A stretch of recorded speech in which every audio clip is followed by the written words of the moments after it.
A Gênese. Capítulo 6.1. O espaço e o tempo.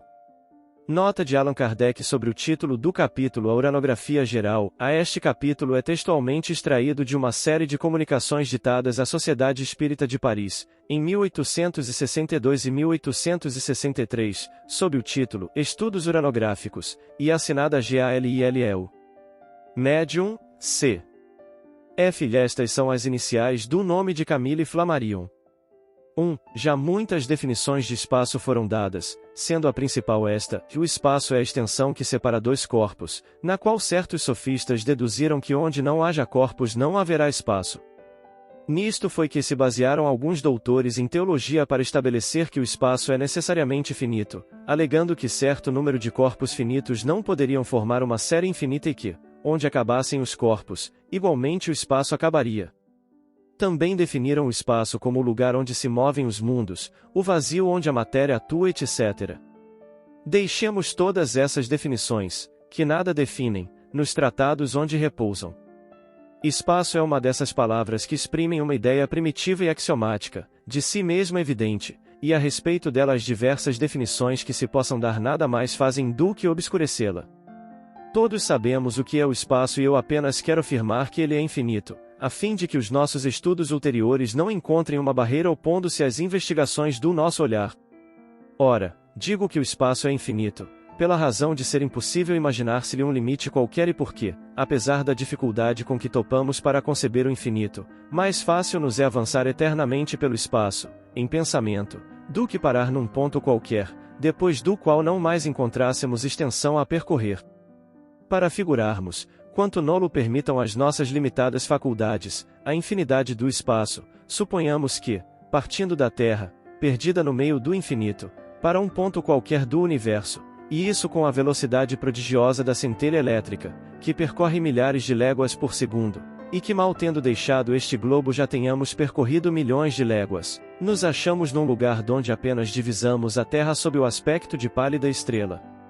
Passado um instante, seguindo sempre a mesma direção, chegamos a essas estrelas longínquas que mal percebeis da vossa estação terrestre.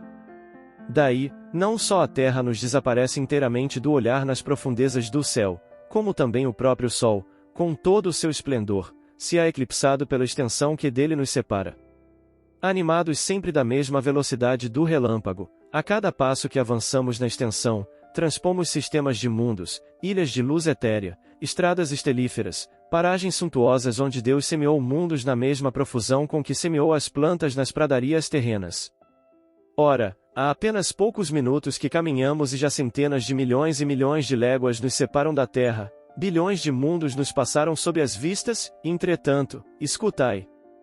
Em realidade, não avançamos um só passo que seja no universo.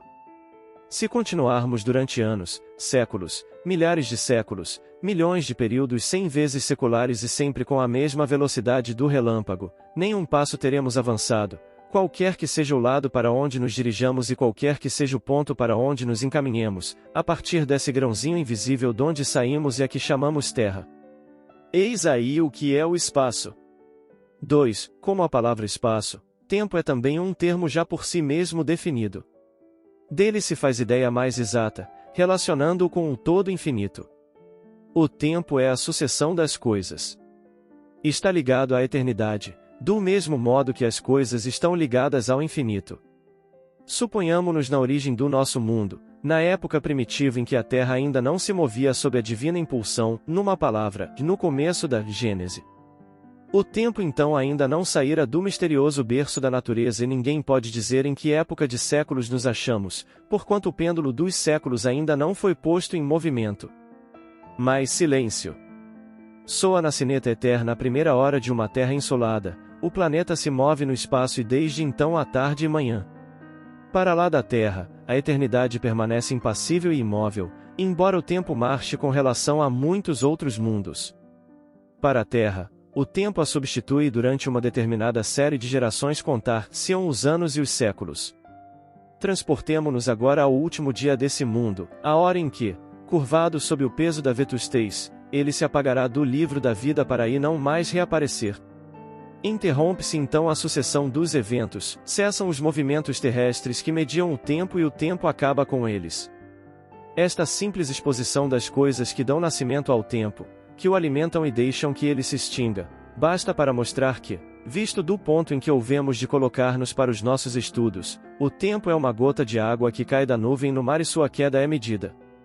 Tanto os mundos na vasta amplidão, quanto os tempos diversos e incompatíveis. Fora dos mundos, somente a eternidade substitui essas efêmeras sucessões e enche tranquilamente da sua luz imóvel a imensidade dos céus. Imensidade sem limites e eternidade sem limites, tais as duas grandes propriedades da natureza universal.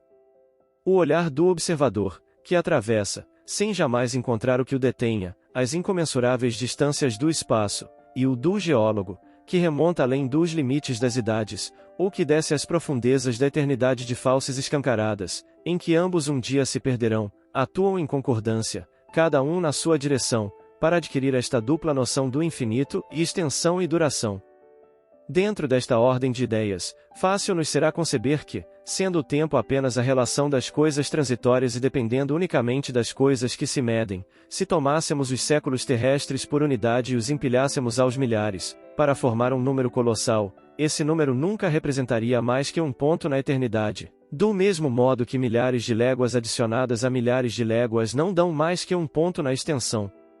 Assim, por exemplo, estando os séculos fora da vida etérea da alma, poderíamos escrever um número tão longo quanto o equador terrestre e supormos-nos envelhecidos desse número de séculos, sem que na realidade nossa alma conte um dia a mais.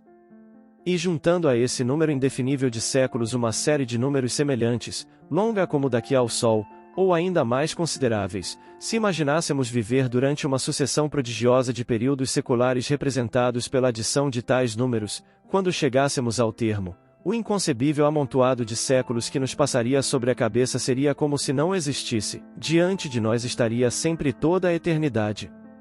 O tempo é apenas uma medida relativa da sucessão das coisas transitórias, a eternidade não é suscetível de medida alguma, do ponto de vista da duração, para ela, não há começo, nem fim, tudo lhe é presente.